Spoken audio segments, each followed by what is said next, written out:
اعوذ باللہ من الشیطان الرجیم بسم اللہ الرحمن الرحیم الحمد للہ رب العالمین والصلاة والسلام علی سید الانبیاء والمرسلین خاتم النبیین ابی القاسم محمد اللہم صلی علی محمد وآل محمد ثم الصلاة والسلام علی اہل بیتہ الاطیبین الاطہرین المعصومین المنتجبین ولعنۃ اللہ علی اعدائہم اعداء اللہ اجمعین اما بعد فقد قال اللہ تبارک و تعالی فی کتابہ الکریم بسم اللہ الرحمن الرحیم وقاتلوا فی سبیل اللہ الذین یقاتلونکم ولا تعتدوا ان اللہ لا يحب المعتدین۔ قرآن مجید کی سورہ بقرہ کی آیت کی ذیل میں رسول اللہ صلی اللہ علیہ وآلہ وسلم کی جنگوں کی تاریخ بیان ہو رہی تھی، اور جنگوں کی تاریخ کے ساتھ ساتھ پیغمبر اکرم صلی اللہ علیہ وآلہ وسلم کی سیرت اور رسول اللہ کے اصحاب و انصار و جانصار اور مہاجرین اور ان سب میں کچھ خاص کردار، اور خاص کر حضرت امیر المومنین علی بن ابی طالب علیہ السلام کی جن کی شہادت اور ضربت کی یہ تاریخیں ہیں، ان کی سیرت، ان کا طریقہ اور ان کا انداز، اس پر گفتگو ہو رہی تھی۔ ابھی ہم لوگ پچھلے عشرے میں،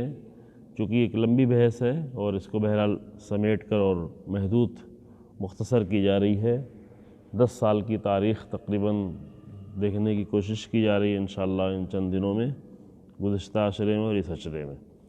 تو ہم پچھلے عشرے میں شروع سے لے کر کے کچھ واقعات ہجرت سے پہلے کے، لیکن اصل جو ہجرت کے بعد سے لے کر کے 5ویں صدی ہجری یعنی جنگ خندق تک پہنچے تھے،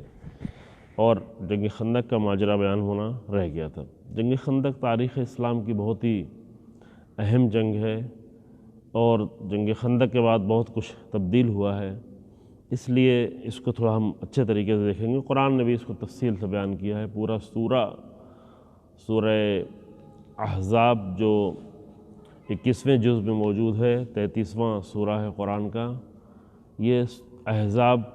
جنگ خندق ہی کو جنگ احزاب بھی کہتے ہیں۔ احزاب جو حزب کی جمع ہے، حزب یعنی ایک گروہ، اور احزاب اس کا پلورل یعنی بہت سارے گروہ۔ تو چونکہ جنگ خندق میں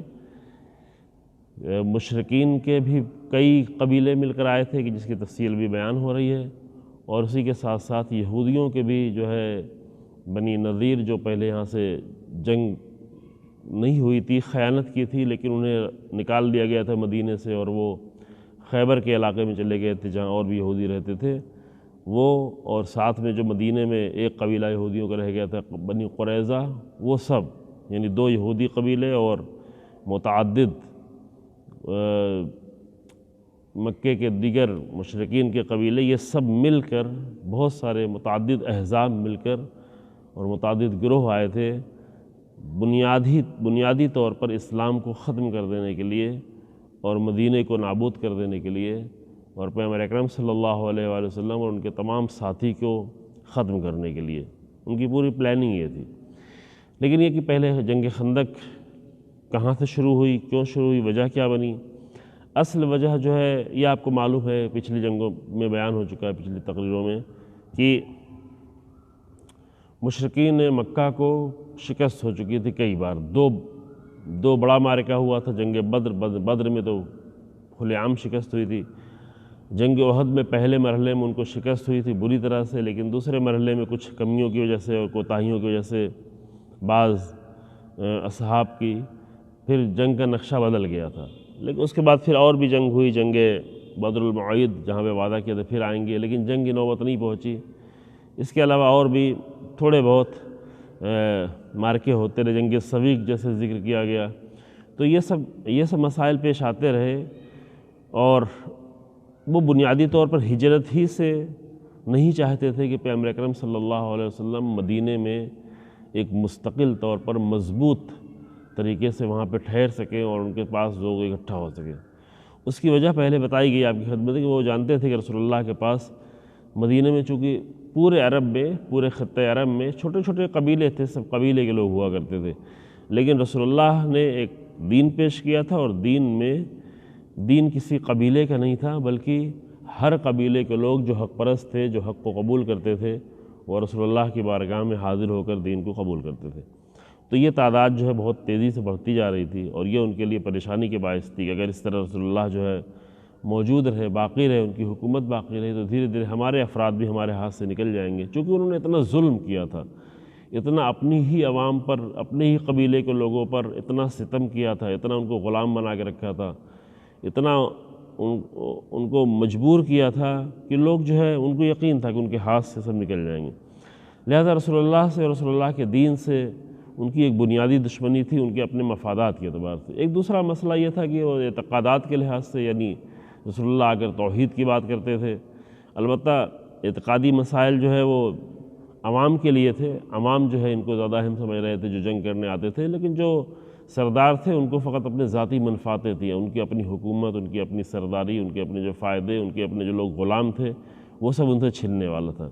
لیکن جو عوام تھے لڑنے کے لیے آتے تھے، ان کے لیے ایک بہت اہم مسئلہ تھا کہ وہ اعتقادی لحاظ سے پیغمبر اکرم صلی اللہ علیہ وآلہ وسلم ایک اللہ کی طرف دعوت، ایک خالق کی طرف دعوت دیتے، ایک رب کی طرف دعوت دیتے تھے، اور بہت سارے خداؤں سے انہیں محفوظ رکھتے تھے۔ یہ چیز ان کے لیے سخت تھی، جس کی بنیاد پر وہ اپنی جان دینے کے لیے بھی تیار تھے، جو عام لوگ تھے۔ تو اس کے نتیجے میں جو متعدد جنگیں ہوئی تھیں، اور کئی بہت زیادہ ضرب بھی لگی تھی، لہذا ان کے دل میں یہ بات ابھی بھی تھی کہ ابھی بھی رسول اللہ ہیں، رسول اللہ کی طاقت بڑھتی جا رہی ہے، افراد بڑھتے جا رہے ہیں، ہر چند مہینے بعد جو کوئی دوسرا معرکہ ہوتا ہے، کچھ بات ہوتی ہے تو ان کی تعداد زیادہ ہوتی ہے، بہت بڑھ چکی ہوتی ہے، تو یہ ان کے لیے بہت پریشان کن تھی۔ لیکن ابھی ان کی جرأت بھی نہیں ہو رہی تھی کہ آئیں رسول اللہ سے مقابلہ کرنے کے لیے، یعنی تنہا مکے کے جو قریش تھے اور ان کے بعض قبیلے تھے، ان کو جنگ بدر اور جنگ احد کے ماجرا کے بعد، پھر اس کے بعد جنگ احد کے بعد بھی جو انتظار کر رہے تھے، پھر ان کو جو پیچھا کیا گیا، ان سب کے بعد ان کی کسی طرح سے ہمت نہیں پڑ رہی تھی اور جرأت نہیں ہو رہی تھی کہ رسول اللہ کے مقابل میں وہ آ کر پھر جو ہے کوئی جنگ چھیڑیں۔ لیکن ایک ایسا موقع پیش آیا کہ جس کے نتیجے میں وہ پھر دوبارہ ہمت کر سکے، وہ تھا بنی نذیر کا معاملہ، جس کی وجہ سے جنگ خندق پیش آئی۔ بنی نذیر وہ جو مدینے میں یہودی قبیلہ تھا، دوسرا قبیلہ، پہلا قبیلہ بنی قینقاع تھا جن کو نکال دیا گیا تھا، وہ سیریا کی طرف چلے گئے تھے، شام کی طرف۔ دوسرا قبیلہ بنی نذیر تھا جس نے خیانت کی، رسول اللہ کی جان بھی لینی چاہیے، تو رسول اللہ نے انہیں بغیر کچھ سزا دیے ہوئے انہیں نکال دیا، تو وہ لوگ خیبر طرف چلے گئے تھے۔ یہ نکلنے کے بعد ان کو بہت تکلیف ہوئی، اگرچہ یہاں سے نکلے تو بڑا جشن مناتے ہوئے نکلے، کیونکہ رسول اللہ نے ان کو اجازت دی تم جتنا بھی سامان اپنے اونٹوں پر رکھ سکتے ہو سب لے کر جاؤ، لہذا وہ بہت لمبی قطاروں کے ساتھ اور پورے تمام تفصیل بہت جشن مناتے ہوئے سارے سامان اپنا لے کر وہ چلے گئے۔ لیکن بہرحال ان کو جو ہے اپنا وطن چھوڑنے کی تکلیف تھی، اور یہ کہ جو ان کو ذلت اور شرمندگی اٹھانی پڑی۔ لہذا بنی نذیر کا سردار حی بن اخطب، اس نے وہاں جانے کے بعد کوششیں کرنا شروع کر دیں اور مختلف قبیلوں سے ملنا۔ اسے معلوم تھا کہ مکے کے لوگ رسول اللہ کے بہت بڑے دشمن ہیں، تو پہلے مکے کے لوگوں کے پاس گیا، مکے کے لوگوں سے جا کے قریش کے سردار ابو سفیان سے ملا۔ ابو سفیان تو چاہتا ہی تھا، لیکن تنہا وہ نہیں چاہتا تھا، اور یہ بھی جانتا تھا کہ ہم اور بنی نذیر مل کے بھی کچھ نہیں کر سکتے، لہذا اس نے اور بھی اطلاع دی۔ جیسے بنی غطفان بڑا قبیلہ تھا، پہلے بھی رسول اللہ کے سامنے جو چند مرتبہ اکٹھا ہوئے تھے جنگ کرنے کے لیے، لیکن جنگ نہیں ہو پائی تھی، کوشش کر رہے تھے۔ بنی سلیم یہ بھی ایک بڑا قبیلہ تھا، دو مرتبہ اس قبیلے کے اور اس قبیلے کے بعد شاخیں، چونکہ پہلے بتایا گیا ایک بڑا قبیلہ ہوتا اس کی کئی شاخیں ہوتی تھی، وہ بھی جو ہے چھوٹے چھوٹے قبیلے ہوتے تھے۔ تو بنی سلیم یہ بھی رسول اللہ کے ساتھ جنگ کرنے کے لیے کئی مرتبہ آمادہ ہو چکے تھے، لیکن جنگ کی نوبت نہیں پہنچی تھی، یعنی جب وہاں رسول اللہ جاتے تھے ان کی سازشوں کو دیکھ کے تو وہ جنگ کرنے کے لیے نہیں آمادہ ہوتے تھے، کیونکہ تنہا وہ جنگ کرنے کے لیے اپنے اندر جرأت نہیں دیکھ رہے ہوتے تھے۔ لہذا یہ قبیلے، اس کے علاوہ قبیلے بنی سعد، اس کو بھی تیار کیا، تو ان کو بعض کے ساتھ رشتے تھے۔ مثلاً قریش وہ تو خود ہی آمادہ ہو گئے، بنی غطفان کو آمادہ کرنے کے لیے ان لوگوں نے کہا کہ خیبر کی جتنی بھی آمدنی ہوگی اس کا آدھا حصہ ہم تمہیں دے دیں گے، یعنی جتنے بھی کھجور، خیبر میں بہت زیادہ باغات تھے کھجوروں کے، انہی میں سے ایک فدق بھی تھا مثلاً اس کے پاس، خیبر میں خود نہیں، تو کہا کہ جتنی بھی انکم ہوگی اس کا آدھا حصہ ہم تمہیں دیں گے کئی سالوں تک۔ تو بنی غطفان اس پہ آمادہ ہو گئے۔ بنی غطفان سے رابطہ تھا، ان کے حلیف تھے، یعنی ساتھ میں ان کا معاہدہ تھا دوستی کا، وہ بنی اسد تھے، قبیلہ بنی اسد، وہ بھی ایک اچھا خاصا قبیلہ تھا۔ بنی غطفان نے قبیلہ بنی اسد کو تیار کر دیا، قریش کے ساتھ بنی سلیم کا رابطہ تھا تو قریش نے بنی سلیم کو جا کے تیار کیا،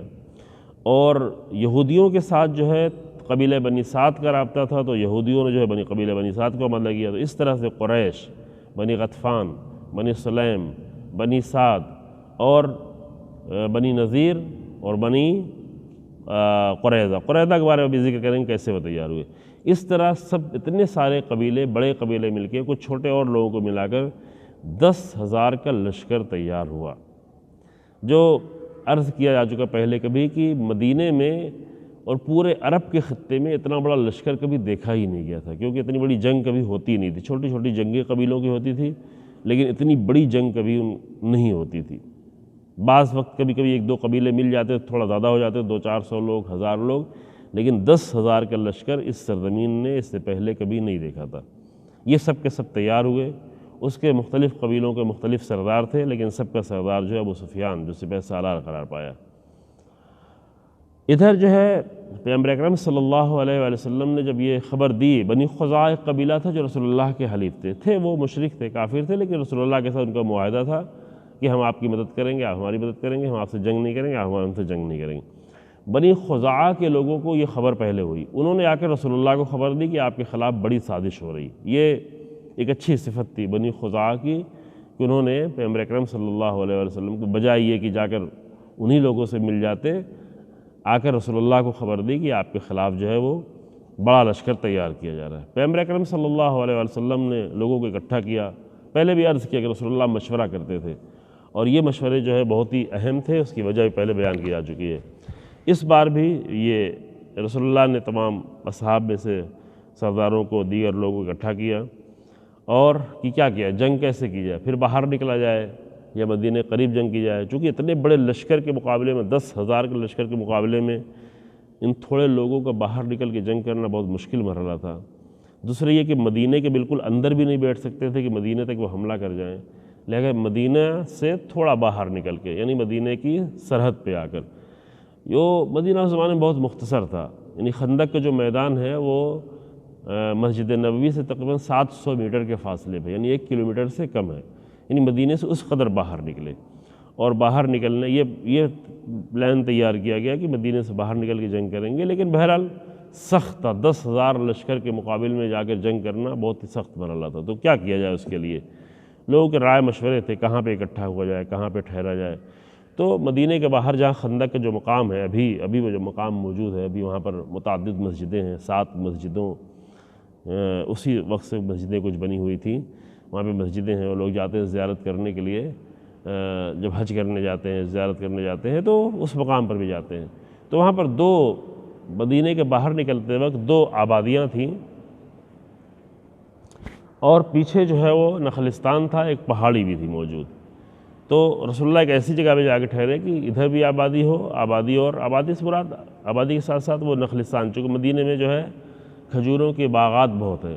کھجوروں کے باغات میں سے پھر لشکر کے گزر کے آنا ایک ساتھ وہ مشکل مرحلہ ہے۔ تو ایک ایسی جگہ آئے، وہیں خندق کا مقام ہے جہاں داہنی طرف بھی لشکر تھا، اور داہنی طرف بھی باغات اور آبادی تھی، بائیں طرف بھی باغات اور آبادی تھی، پیچھے بہرحال مدینہ تھا اور پیچھے پہاڑی بھی تھی، سامنے میدان تھا۔ تو یہ تھا کہ بھئی 3 طرف سے جنگ کا خطرہ کم ہو گیا ہے، جو کچھ ہے وہ سامنے ہے،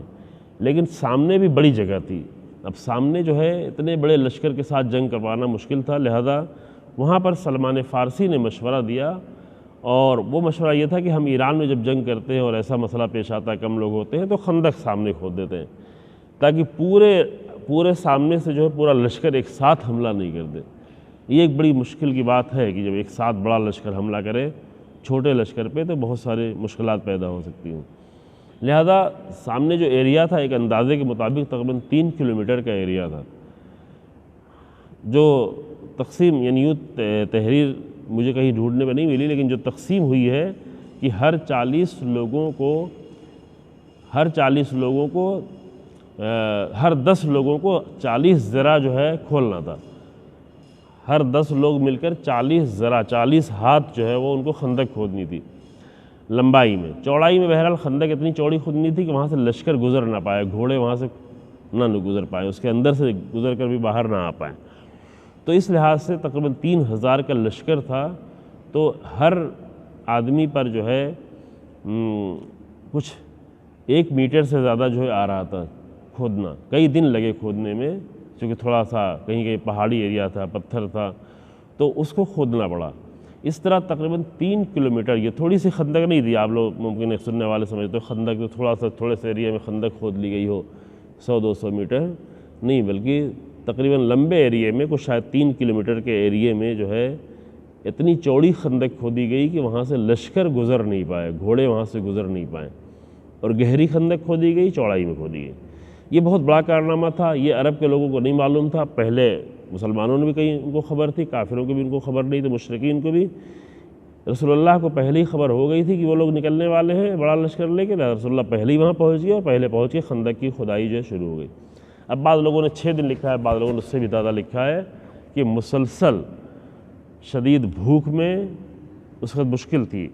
امکانات کم تھے، لشکر لے کر باہر نکلے تھے، پیسے نہیں تھے، اور اناج کی بھی کمی تھی، لہذا اس عالم میں ان کو خندق کھودنی پڑ رہی تھی۔ اب جو مشرکین کا لشکر اور پورے گروہ، سارے احزاب مل کر جب سامنے آئے جنگ کے ارادے سے، اور آگے بڑھتے بڑھتے مدینے کے قریب پہنچے، ابھی مدینے سے تھوڑے فاصلے میں تھے، ان کے لیے بہت ہی عجیب چیز سامنے نظر آئی کہ اتنی گہری اور اتنی طولانی، شروع سے لے کے آخر تک پوری خندق کھدی ہوئی ہے کہ جہاں سے گزرنا ممکن نہیں ہے۔ یہ ان کے لیے بالکل 10,000 کا لشکر آ کر سامنے ٹھہر گیا کہ کیا کریں، یہاں پہ کیا کیا جا سکتا ہے۔ اسی درمیان میں وہ لوگ جو سامنے آئے تھے لشکر والے، وہ تو آئے تھے، بنی نذیر کا سردار وحی ابن اخطب، وہ جا کے بنی قریظہ کے سردار سے بھی ملاقات کی اس نے۔ بنی قریظہ جو مدینے میں اندر تھے، چونکہ سامنے تو لشکر ہے، لیکن ان کو یہ تھا کہ سامنے خندق بھی کھدی ہوئی ہے، اور اتنا بڑا لشکر جو ہے کیسے جو ہے زیادہ دن تک باقی رہ سکتا ہے، تو اندر سے بھی کچھ کیا جائے۔ پہلے سے بھی جا کے ملے تھے، جا کے بنی قریظہ سے ملے، چونکہ پورا لشکر تو نہیں جا سکتا تھا، لیکن فرد کے آنے جانے کے امکان تھا، کسی بھی طرف سے مدینے میں داخل ہو سکتے تھے، باغات سے یا پیچھے سے۔ تو یہ بنی نذیر کا سردار حی ابن اخطب جا کے کعب ابن سعد سے جا کر ملا، جو بنی قریظہ کا سردار تھا، اور اس نے کہا کہ ہم جنگ کرنے کے لیے آئے ہیں، اور اس وقت رسول اللہ کا بالکل خاتمہ، پورے اسلام کا خاتمہ کر دینا۔ اس نے پہلے ملنے سے منع کر دیا کہ نہیں، ہم جو ہے رسول اللہ کے ساتھ جنگ نہیں کرنا چاہتے۔ اس نے کہا ابھی ہم پورا لشکر کا دریا لے کر آئے ہیں، تم پریشان نہیں ہو، اس بار پوری طرح سے خاتمہ کر کے جانا ہے۔ لیکن پھر بھی سعد ابن کعب نے کہا کہ ہم نے رسول اللہ کو سچا پایا ہے، صادق الوعد دیکھا ہے، 5 سال سے، تقریباً 5 سال ہونے والا تھا،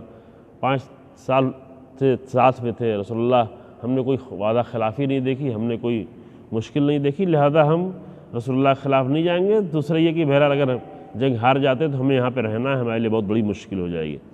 لیکن پھر بھی یہ نہیں مانا بنی نذیر کا سردار، اور اس نے اس کو پوری طرح سے آمادہ کیا، چونکہ یہیں پہ شیطانی وسوسے کام آتے ہیں۔ وہ شیطانی وسوسے کرتا رہا کہ جنگ جیتیں گے، خاتمہ ہو جائے گا، پھر سب کچھ تمہارا ہوگا، تم اکیلے قبیلے یہاں پر ہو، یہ پوری آبادی تمہاری ہو جائے گی، تمہاری حکومت ہوگی، تمہاری سلطنت ہوگی، اسلام کا خاتمہ ہو جائے گا، محمد کا خاتمہ ہو جائے گا، یہ تمہیں مشکلات پیش نہیں آئیں گی۔ یہ سارے وسوسے اس کے دل میں کیے، جس کی بنیاد پر وہ بھی تیار ہو گیا، اور وہ جو تیار ہوا تو بہت بڑی، وہ لشکر لے کے نہیں آیا، چونکہ وہ لشکر تو پیچھے تھا مدینے میں، انہوں نے مدینہ ہی میں جو ہے ہنگامہ کرنا شروع کر دیا،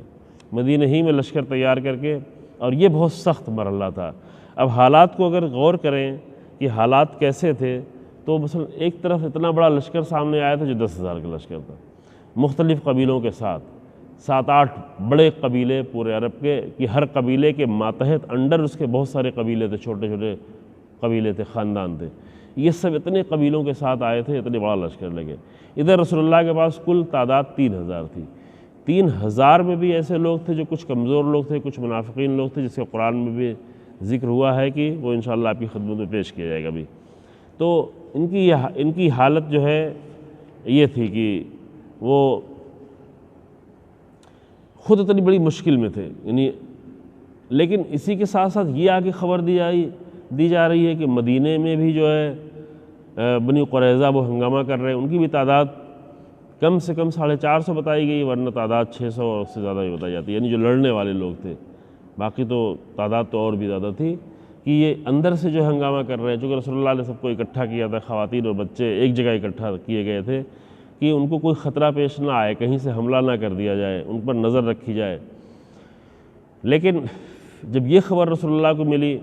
تو رسول اللہ نے پہلے جو ہے قبیلہ اوس اور قبیلہ خزرج کے دونوں سردار سعد بن عبادہ اور سعد بن معاذ، یہ دو بڑے سرداروں کو بھیجا کہ جا کر پہلے معلوم کریں کہ کیا خبر ہے۔ وہ گئے، انہوں نے دیکھا کہ حالات بالکل ایسے ہی ہیں، جا کے انہیں یاد بھی دلایا بنی قریظہ کہ تم نے ہم سے وعدہ کیا تھا، تم نے رسول اللہ سے وعدہ کیا تھا، چونکہ ان کے پہلے بھی وعدے تھے، پہلے بھی سعد بن معاذ اور سعد بن عبادہ، سعد بن معاذ کے قبیلہ قریظہ سے اور سعد بن عبادہ کے قبیلہ دیگر قبیلوں سے معاہدے تھے، ان کو یاد دلایا، ایک ہی قبیلہ تھا کہ بھئی تم نے رسول اللہ سے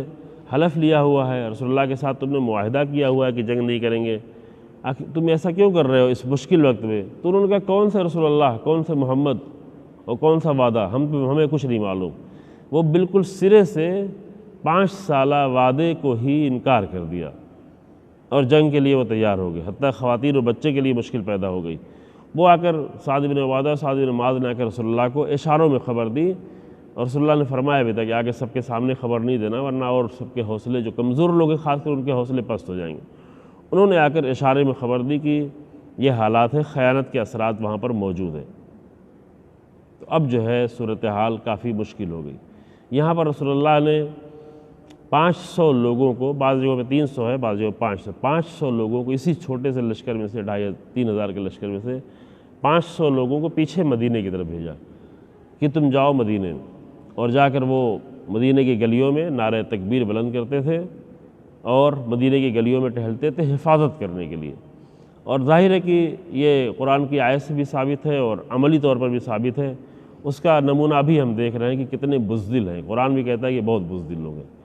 اس کی وجہ بھی قرآن نے بتائی، مشرکین کے لیے بتایا، یہودیوں کے لیے بتایا، چونکہ یہ چاہتے ہیں کہ وہ لمبی زندگی جئیں۔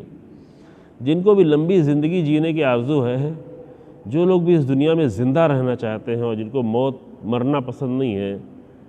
وہ کبھی بھی شجاعت اور بہادری کے ساتھ میدان میں نہیں آ سکتے۔ ابھی آپ حالات دیکھ رہے ہیں، اتنے سارے اسلحے ہونے کے بعد، اتنی بڑی طاقت ہونے کے بعد، پورے یورپ کا سپورٹ اور امریکہ کا سپورٹ اور بہت ساری دولت کی کثرت کے باوجود، ٹیکنالوجی کی بہت زیادہ وسعت کے باوجود، آپ دیکھیں چھوٹے چھوٹے گروہ، حماس کے گروہ، حزب اللہ کے گروہ، سیریا جیسا ٹوٹا پھوٹا ملک، بالکل اجڑا ہوا ملک جس کو پچھلے 9 سالوں میں اس طرح اجاڑ دیا گیا ہے، اگر وہ چند میزائل مارتا ہے، حماس کچھ کرتا ہے، ان کے مسلسل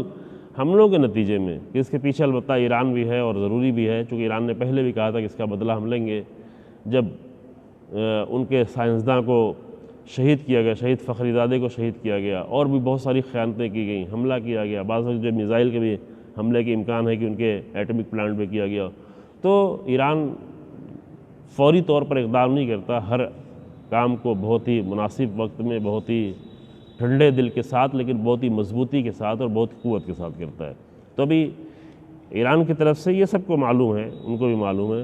ایک طرف سیریا سے، دوسری طرف حزب اللہ، تیسری طرف حماس، ان کی طرف سے جو حملے ہوئے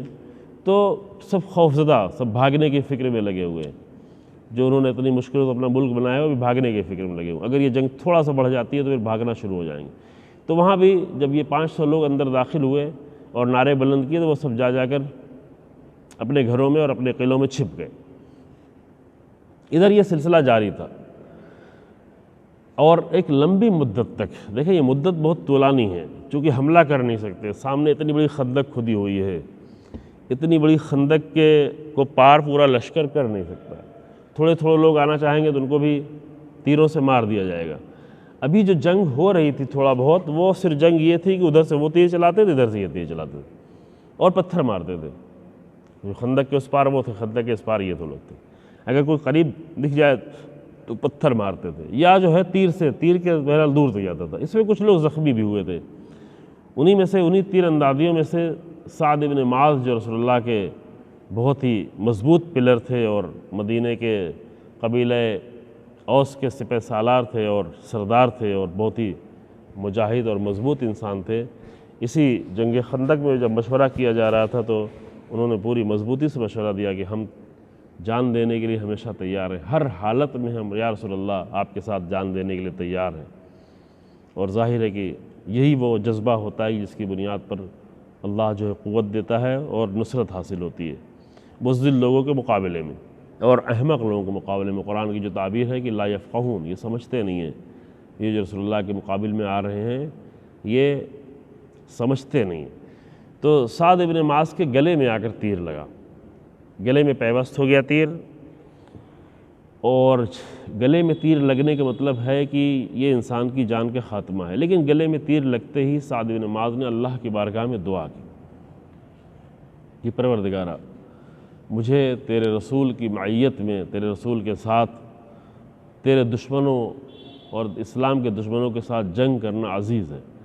لہذا اے میرے اللہ اگر یہ آخری جنگ ہے ان مشرکین سے تو پھر میرا خاتمہ کر دیں، مجھے شہادت کا درجہ عطا فرما۔ یہ دعا ہے۔ لیکن اے میرے اللہ اگر یہ آخری جنگ نہیں ہے اور بھی مشرکین سے جنگ ہونی ہے تو مجھے زندگی دے اس وقت تک جب تک کہ ہم رسول اللہ کو تنہا نہ چھوڑیں۔ جو قبیلے کے سپہ سالار تھے، قبیلے کے سردار تھے، رسول اللہ سے وعدہ کیا تھا رسول اللہ کو ہم تنہا نہیں چھوڑیں، رسول اللہ کی معیت میں ہم مشرکین سے جنگ کریں، اور اگر یہ آخری جنگ ہے تو بھی اے میرے اللہ مجھے اتنی زندگی دے، مجھے شہادت دے لیکن مجھے اتنی زندگی دے کہ میں ان خیانت کاروں کا انجام دیکھ سکوں جنہوں نے مدینے میں خیانت کی ہے، چونکہ مدینے میں انہی سے پہلے ان کا معاہدہ تھا، بنی قریظہ کا اسلام آنے کے پہلے ہی سعد بن معاذ کا معاہدہ تھا،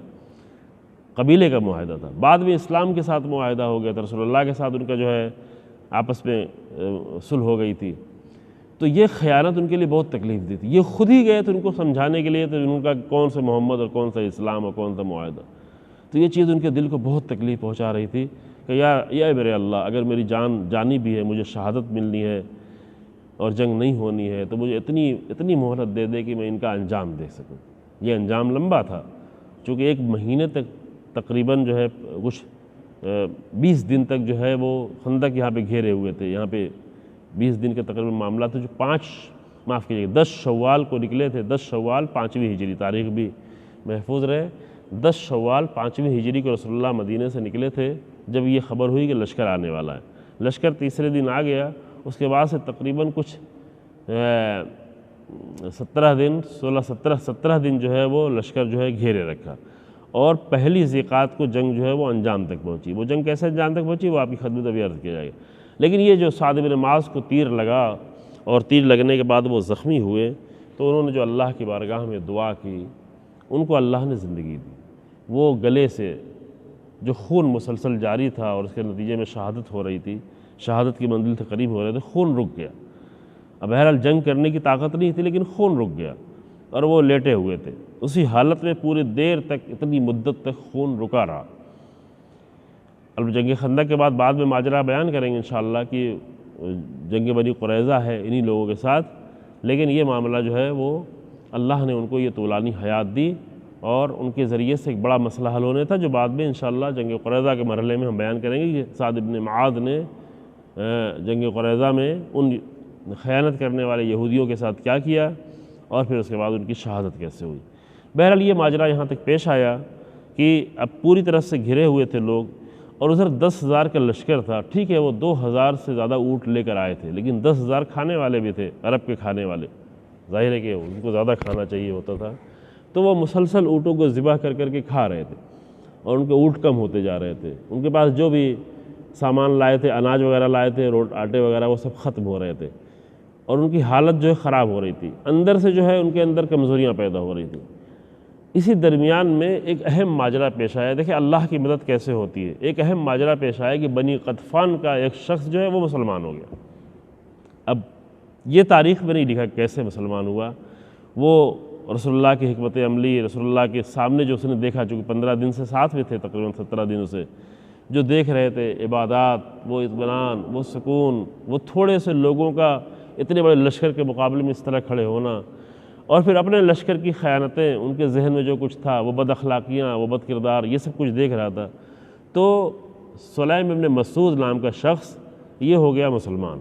اور یہ رسول اللہ کے پاس راتوں رات آیا اور آگے کہا کہ ہم جو ہے ان کو چھوڑ کر آپ کی بارگاہ میں آنا چاہتے ہیں، آپ کی خدمت میں آنا چاہتے ہیں، ہم نے اسلام کو قبول کیا، خود ہی مسلمان ہوا، خود وہ اس حقیقت تک پہنچا۔ یہ بہت ہی خوبصورت منظر ہے کہ انسان 2 لشکر کو، 2 طاقت کو، 2 قوت کو دیکھ کر اسلام قبول کریں،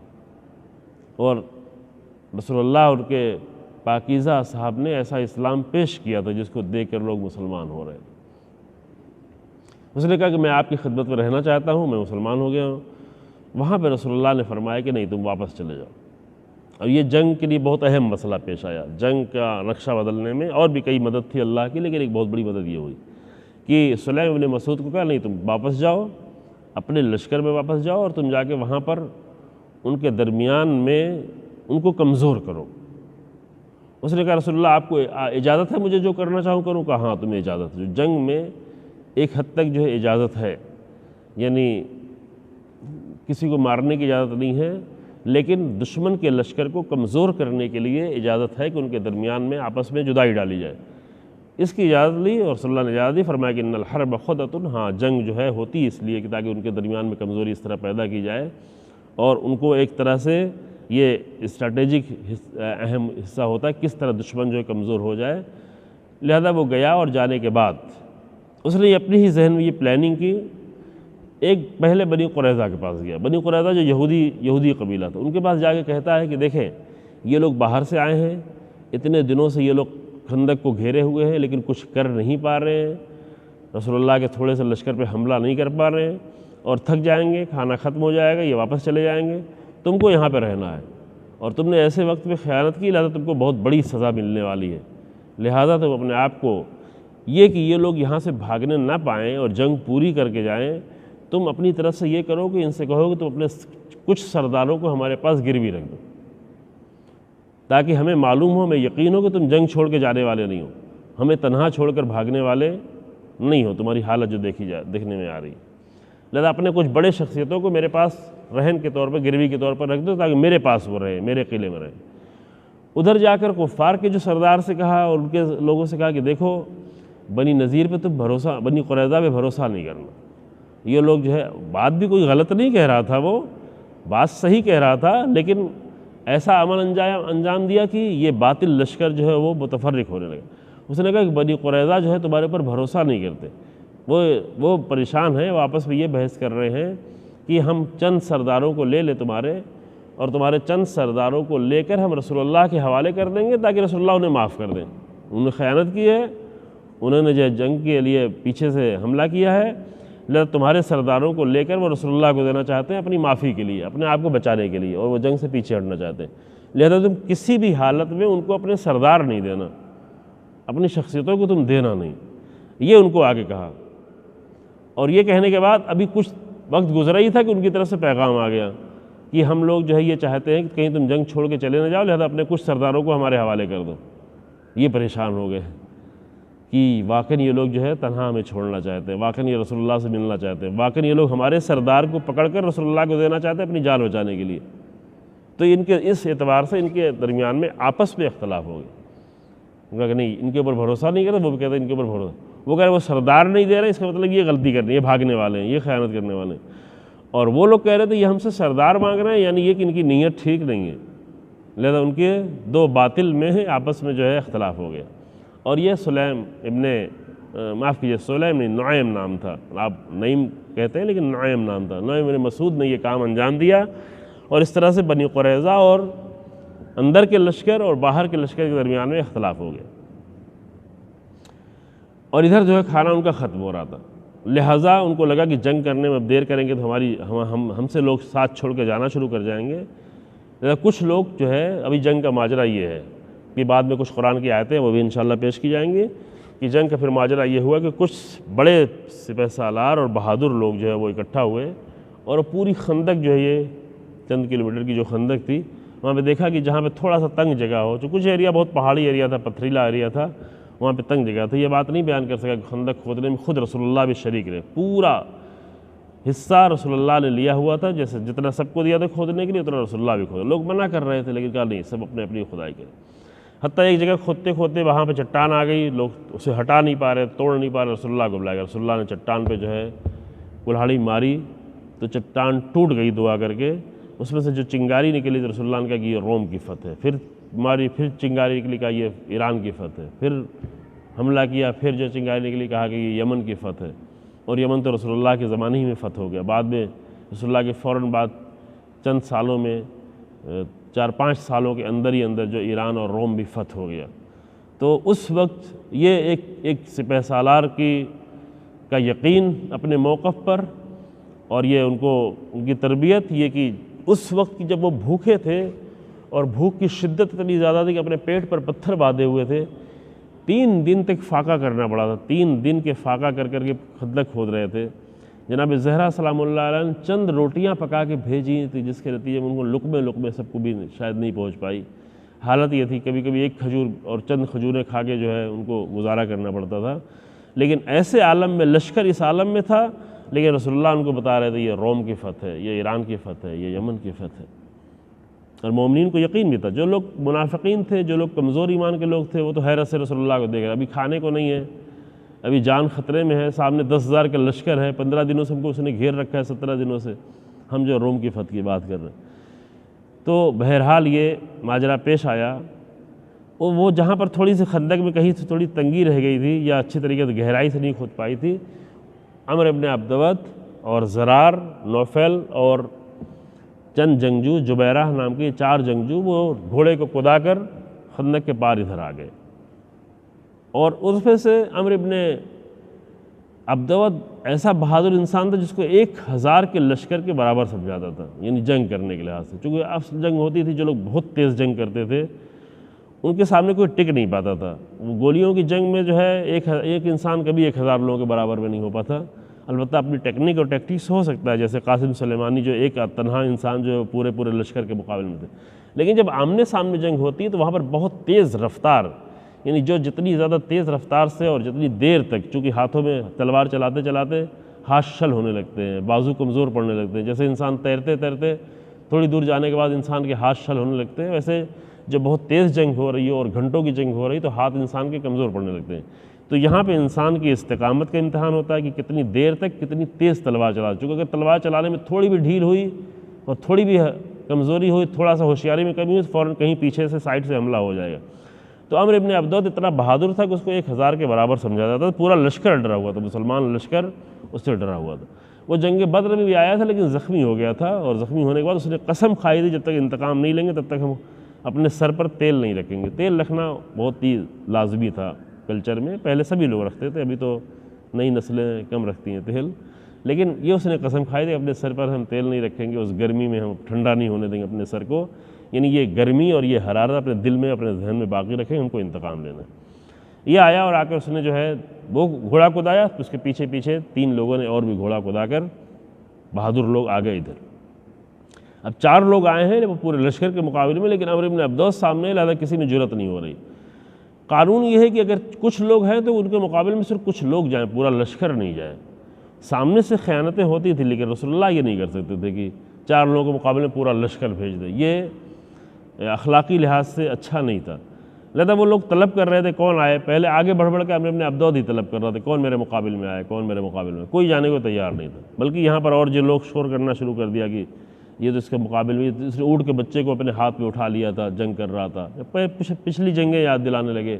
کہ ہم قافلہ لے کے جا رہے تھے، کاروان لے کے جا رہے تھے، ڈاکوؤں نے حملہ کیا، اس نے اونٹ کے بچے کو اپنا سپر بنا لیا اور یوں تلوار چلاتا تھا۔ لوگوں کے دل اور دہل گئے، اب کسی میں جرأت ہی نہیں ہو رہی تھی کہ عمر ابن عبدود کے مقابل میں جائے۔ اور وہاں پر رسول اللہ وہ بار بار پکار رہا تھا، کون ہے جو میرے مقابل میں آئے، کون ہے جو جنت میں جانا چاہتا ہے، تم تو کہتے ہو کہ شہید ہو جاؤ گے، جنت میں جاؤ، آؤ میں جنت میں بھیجنے کے لیے آیا ہوا ہوں، لیکن ابھی عمر ابن عبدود کے ہاتھ میں کوئی جانے۔ بار بار امیر المومنین اٹھ رہے تھے، رسول اللہ پوچھ رہے تھے، اس کی بدتمیزی ہو رہی تھی، بزدہانی کر رہا تھا، یہاں تک اس نے کہا کہ میں چیختے چیختے میرا گلا خشک ہو گیا ہے۔ امیر المومنین بار بار اٹھ رہے تھے، لیکن رسول اللہ یہ چاہتے کوئی اور بھی اگر جانا چاہے تو جائے، لیکن کوئی عمر ابن عبدود کے مقابل میں جانے کو تیار نہیں ہوا۔ تو امیر المومنین کو رسول اللہ نے بھیجا، اپنا امامہ رسول اللہ نے اٹھا کر امیر المومنین کے سر پہ رکھا اور آمادہ کیا، دعا کی اور امیر المومنین کو میدان جنگ میں بھیجا۔ امیر المومنین کو امیر ابن عبدود کے مقابل میں دیر تک جنگ کرنی پڑی۔ عام طور سے جب معرکہ ہوتا تھا امیر المومنین کے مقابل میں کوئی آتا تھا تو 1-2 وار ہی میں جو ہے وہ اس کو پچھاڑ دیتے تھے، مار دیتے تھے، نہیں کوئی ٹک پاتا تھا۔ علی بن ابی طالب کے مقابل میں صلوات اللہ وسلام علیہ کہ یہ سخت دن گزر رہے ہیں، چند جملے مصائب بھی پڑھنے ہیں، نہیں کوئی ٹک پاتا تھا، لیکن عمر بن عبدود دیر تک رکا، دیر تک جنگ کی، حتیٰ امیر المومنین کے سر پر وار کیا، ڈھال سے روکا امیر المومنین، ڈھال سپر ہوتی تھی، ڈھال سے تلوار کو روکا، لیکن ڈھال پھسل کر سر تک پہنچی، امامہ کٹ گیا،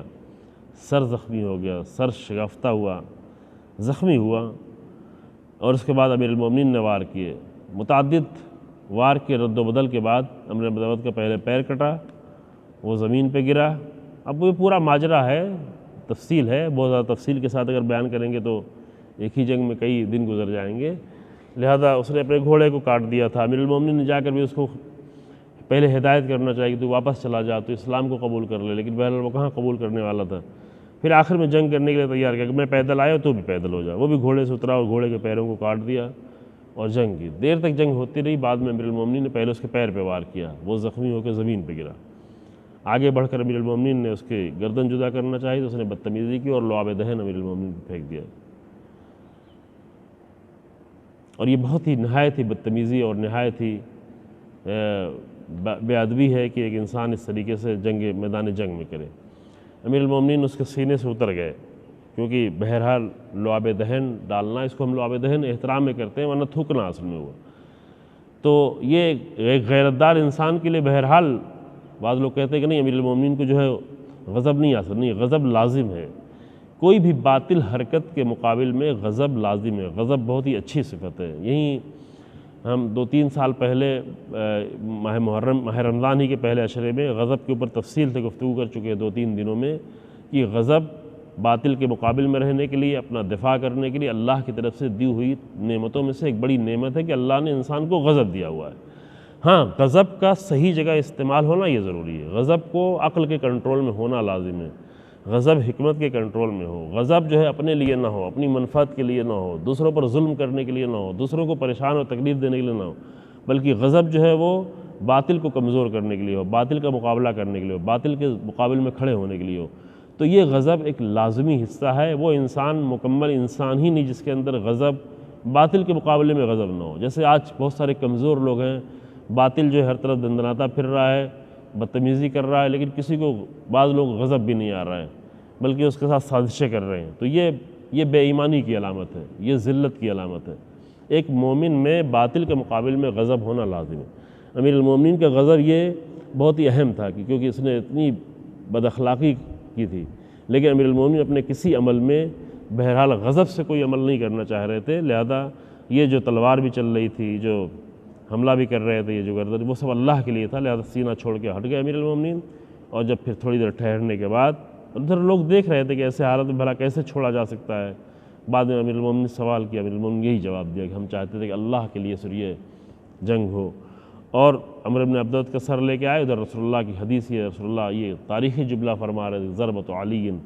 یوم الخندق افضل من عبادت الثقلین، علی بن ابی طالب کی ایک ضربت جو خندق کے دن ہے وہ ثقلین کی عبادت سے بہتر۔ بعض اور بھی جملے ہیں کہ قیامت تک کی عبادتوں سے بہتر ہے، جن و انس کی عبادت سے بہتر ہے۔ اور یہ امیر المومنین کارنامہ، عظیم کارنامہ، چونکہ اس کے بعد ابھی عرض کیا جائے گا، شاید کل آپ کے سامنے عرض کیا کہ اس کے بعد حوصلے کیسے پست ہوئے،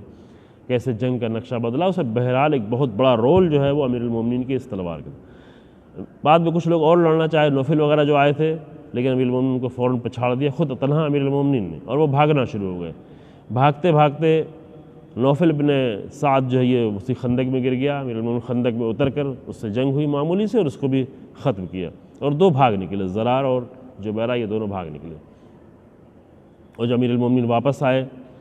اور یہ جنگ کا پہلا مرحلہ تھا کامیابی کا، سب سے بڑا لشکر کا جو ہے بہادر مارا گیا تھا، خوش تھے رسول اللہ۔ اور یہ منظر جو ہے، جو اتنی بڑی جنگیں، انشاءاللہ اب جنگ خندق کا باقی ماجرا انشاءاللہ کل اور بنی قریظہ کا ماجرا بیان کیا جائے گا، لیکن اتنی بڑی جنگوں میں جو اتنے عظیم مارکے انجام دینے والی ذات تھی، آج ہم یہ دیکھ رہے ہیں کہ اس کے سر پہ ضرب لگی ہوئی ہے، اور سر کی ضربت کے نتیجے سے سر شکافتہ ہو چکا ہے۔ وہ سر جو اللہ کے علم کا خزانہ تھا، وہ ذہن، اللہ اکبر، وہ ذہن جو علم پروردگار کا خزانہ تھا، وہ ذہن جو حکمت الہی کا خزانہ تھا، اس ذہن کو شکافتہ کر دیا گیا۔ اور شگافتہ بھی کیوں کیا گیا؟ کافر کی طرف سے حملہ نہیں ہوا، مشرکین کی طرف سے حملہ نہیں ہوا، یہ وہ لوگ تھے جو ایمان کے نام پر، دین کے نام پر، اسلام کے نام پر، یعنی بہت ہی بنیادی جو نقطہ ہے وہ یہ کہ دین کو غلط سمجھا جائے تو حتیٰ اسلام کے سب سے بڑے مجاہد کے سر پر بھی کسی مسلمان کی تلوار پڑتی،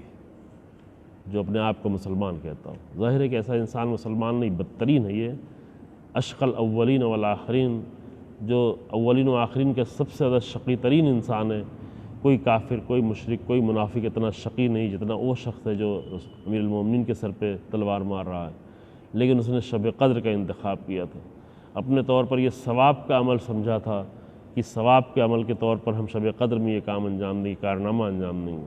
یہ صرف دین کی غلط سمجھ کے نتیجے میں، اور یہ نتیجہ آج بھی بہت زیادہ دیکھا جاتا ہے، عبرت لی جا سکتی ہے کہ آج دین کو غلط سمجھنے کے نتیجے میں کتنے زیادہ اسلام پر لوگ حملے کرتے ہیں، اسلام کے اعمال پہ حملے کرتے ہیں، اپنے عمل سے، اپنی زبان سے، اپنے بیان سے اسلام کی بنیادوں پہ حملے کرتے ہیں، اسلام کے نام پہ حملے کر رہے ہوتے ہیں۔ یہ دین کی غلط سوچ کا نتیجہ ہے، لیکن بہرحال آج امیر المومنین ہیں، ان کا سر شگافتہ ہے۔ مدینہ امیر المومنین، کوفہ امیر المومنین سے خالی ہونے جا رہا ہے۔ امیر المومنین ہیں لیکن مسجد تک نہیں آ سکتے، امیر المومنین ابھی موجود ہے لیکن مصلی تک نہیں آ سکتے، امیر المومنین ہیں لیکن خطبہ نہیں دے سکتے، امیر المومنین ہیں لیکن اپنے اصحاب تک نہیں آ سکتے۔ یہ مصیبت امت مسلمہ پہ بڑی مصیبت آئی ہے کہ جب امیر المومنین کے سر پہ ضربت لگی تو باقاعدہ یہ آواز گونجتی ہوئی نظر آئی کہ الا لقد تحدمت ارکان الہدی، ارکان ہدایت منہدم ہو گئے۔ قتل ابن عم المصطفیٰ، قتل علی المرتضیٰ، رسول اللہ کا بھائی مارا گیا، جس نے رسول اللہ کے دین کے لیے اتنی قربانیاں دی تھی وہ مارا گیا۔ قتل علی المرتضیٰ، علی مرتضیٰ قتل کر دیے گئے، علی مرتضیٰ سے دنیا محروم ہو گئی۔ امام حسن، امام حسین علیہ السلام دیکھ رہے ہیں، سامنے بیٹیاں موجود ہیں، بیت الشرف میں امیر المومنین کو زخمی حالت میں لا کے رکھا گیا ہے، طبیب کو بلایا گیا، اس نے چیک کرنے کے لیے جانور کو ذبح کر کے گوسفند کو، اور اس کا ایک حصہ امیر المومنین کے سر پر مغز میں اس زخم میں دھاگا باندھ کے ڈالا، اور اس کو جب باہر نکالا تو اس میں مغز کے ذرات بھی لپٹے ہوئے تھے۔ آواز دیا امیر المومنین آپ وصیت فرمائیں، آپ کا وقت پورا ہو چکا، آپ اس دنیا میں باقی نہیں رہے، دنیا امیر المومنین سے خالی ہونے جا رہی۔ لوگ فریاد بلند کر رہے تھے، زینب و ام کلثوم کی فریادیں گونج رہی تھی۔ امیر المومنین روزے کی حالت میں تھے، شب میں بہت مختصر سے افطار کیا تھا، سحری میں مختصر، رات بھر امیر المومنین کبھی حجرے میں جاتے تھے، عبادت کرتے تھے، کبھی باہر نکلتے تھے۔ ام کلثوم نے پوچھا میرے بابا آپ اس عالم میں کیوں ہیں؟ فرمایا کہ اس کی بارگاہ میں جانا ہے کہ جس کے سامنے سب اللہ کی بارگاہ میں جانے کی تیاریاں تھیں۔ اور اس کے بعد امیر المومنین نہیں رہے، صرف فریادیں بلند ہوتی رہیں، دنیا امیر المومنین سے خالی ہو گئی۔ انا للہ و انا الیہ راجعون۔ سیعلم الذین ظلموا ای منقلب۔